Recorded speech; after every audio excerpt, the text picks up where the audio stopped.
আসসালামু আলাইকুম সম্মানিত ভিউয়ার্স। আমরা আমাদের এই লাউ গাছে নতুন একটি পদ্ধতি অবলম্বন করেছি। আর এই পদ্ধতিটা হলো মাছি পোকা দমন করার পদ্ধতি। তো আমরা অনেক সময় কীটনাশক ব্যবহার করি, তারপরও মাছি পোকা দমন হয় না। আমরা অনেক টাকা পয়সা এই মাছি পোকা দমন করার জন্য আমরা ব্যয় করি। কিন্তু একটি ঘরোয়া পদ্ধতি আছে, এই পদ্ধতিটি আজকে আপনাদেরকে আমরা বিস্তারিত সব কিছুই দেখাবো। আর মাছি পোকা আক্রমণ করলে আপনাদের যে লাউয়ের ফলন প্রায় 80% কমে যেতে পারে। সেজন্য মাছি পোকা দমন করা লাউয়ের জন্য একটি গুরুত্বপূর্ণ বিষয় হয়ে দাঁড়িয়েছে বর্তমানে। তো আজকে আমরা যে পদ্ধতিটা অবলম্বন করব, আশা করি আপনারা যদি আপনাদের ছাদ বাগানে বা অল্প পরিসরে এরকম কৃষি করে থাকেন, তাহলে আমার এই পদ্ধতিটি অবলম্বন করবেন, ইনশাল্লাহ আপনারা 100% রেজাল্ট পাবেন। আপনাদের একটি লাউ এরকম নষ্ট হবে না। তো আপনাদেরকে দেখাচ্ছি কিভাবে এরকম মাছি পোকা আক্রমণ করে লাউকে পচিয়ে ফেলে। দেখেন, এটা একটি মাছি পোকা আক্রমণ করার কারণে এই লাউটা শুকিয়ে গিয়েছে। মাছি পোকা এখানে ছিদ্র করেছে, ছিদ্র করে এটার ভিতরে ডিম পাড়ে, ডিম পাড়ার সাথে সাথে এই কড়াটা পচে যায়। তো এটি একটি গুরুত্বপূর্ণ সমস্যা। এটা দমন করার জন্য আমরা দেখেন এখানে পলিব্যাগ, লাউয়ের মধ্যে পলিব্যাগ পেঁচিয়ে দিয়েছি। পরাগন করার পরে আমরা এরকম ছোটো ছোটো লাউয়ের এরকম জালির মধ্যে এরকম পলিব্যাগ পেঁচিয়ে দিই। পেঁচিয়ে দেওয়ার কারণে তো এটার ভিতরে মাছি পোকা এরকম আক্রমণ করতে পারে না। আর আরেকটা জিনিস, এই পলিব্যাগ স্থাপন করার পদ্ধতি আপনাদেরকে আমরা প্র্যাকটিক্যালে দেখাবো কিভাবে পলিব্যাগ আমরা স্থাপন করতে পারি।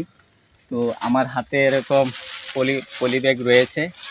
তো আমি এখন আপনাদেরকে প্র্যাকটিক্যালে দেখাবো কিভাবে আমরা এরকম লাউয়ের জালিকে পলিব্যাগ দিয়ে মুড়িয়ে এই মাছি পোকার আক্রমণ থেকে আমরা রেহাই পেতে পারি।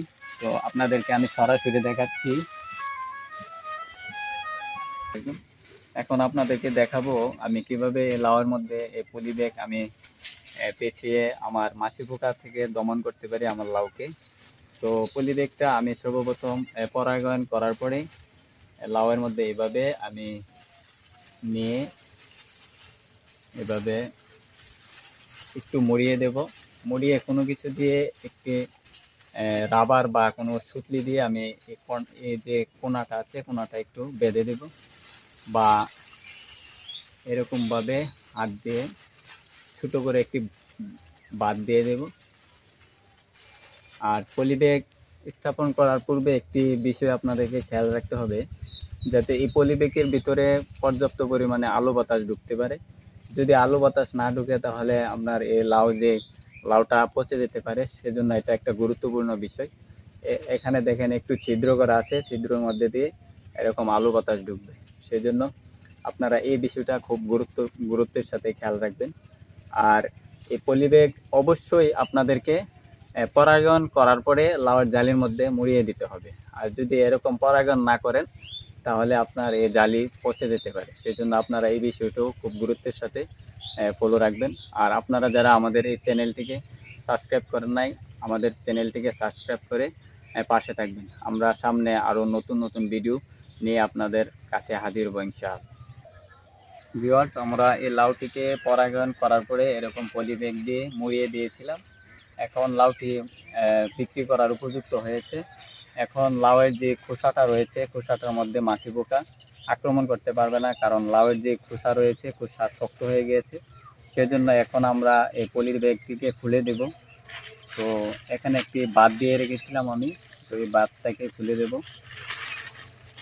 খুলে এই লাউটাকে আমি এভাবে ইয়ে করে দেবো। দেখেন, এখানে কোনো প্রকার স্পট নাই, মাছি পোকাও এরকম আক্রমণ করতে পারে নাই। আমার এই পদ্ধতিটি 100% কার্যকরী হয়েছে। তো আপনারা আমার এই এই যে একটি নতুন পদ্ধতি, এই পদ্ধতিটিকে অবলম্বন করবেন। আশা করি আপনারা ভালো ফলন পাইতে পারেন, ইনশাআল্লাহ।